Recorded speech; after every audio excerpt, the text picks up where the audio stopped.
Assalamualaikum warahmatullahi wabarakatuh.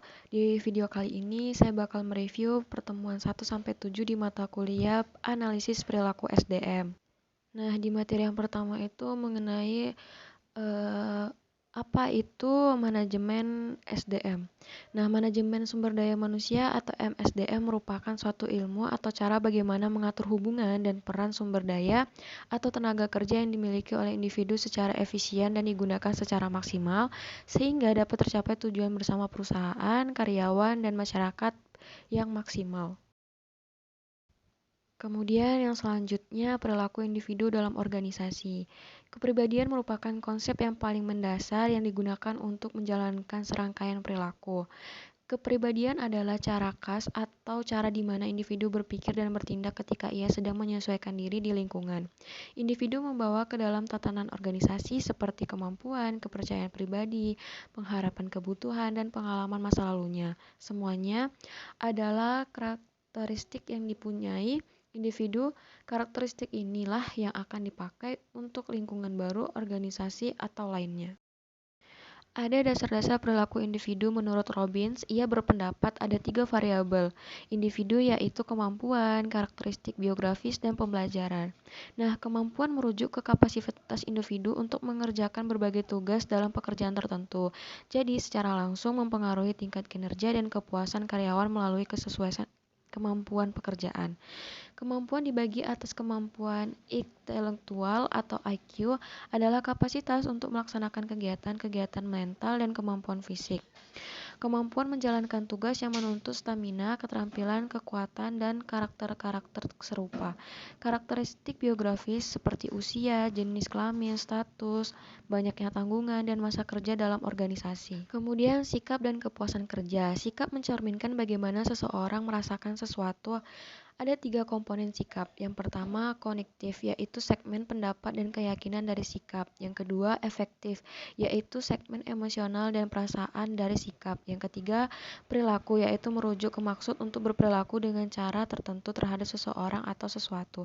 Sikap yang berkaitan dalam pekerjaan dapat membuka jalan evaluasi positif atau negatif yang dipegang para karyawan mengenai aspek-aspek lingkungan kerja mereka. Lalu ada faktor individu dan lingkungan organisasi. Menurut Henny Simamora, kinerja profesmen dipengaruhi oleh 3 faktor. Yang pertama, faktor individual yang terdiri dari kemampuan, latar belakang, dan demografi. Yang kedua, faktor psikolog yang terjadi dari persepsi, attitude, personality, pembelajaran, dan motivasi. Yang ketiga, faktor organisasi yang terdiri dari sumber daya, kepemimpinan, penghargaan, struktur, dan job design. Materi yang ketiga, perilaku kelompok dalam organisasi. Nah, perilaku kelompok dalam organisasi merupakan segala aktivitas dan tingkah laku individu untuk mencapai tujuan organisasi. Yang membedakan individu satu dengan individu lainnya adalah karakteristik, kemampuan, dan pengetahuan.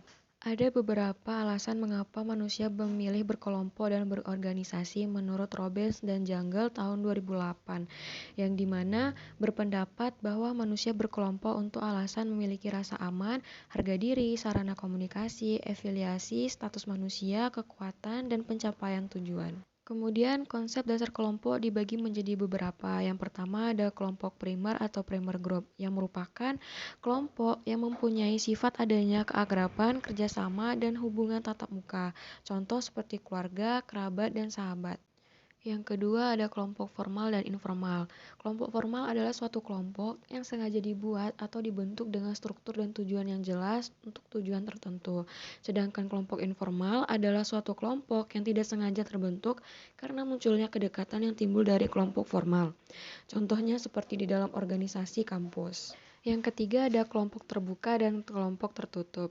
Kalau kelompok terbuka itu merupakan suatu kelompok yang mempunyai tanggap akan perubahan dan pembaruan.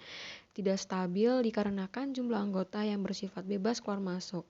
Sedangkan kelompok tertutup merupakan suatu kelompok yang kecil, kemungkinannya menerima perubahan dan menjaga kestabilitas. Dan dikarenakan jumlah anggota yang bersifat tetap.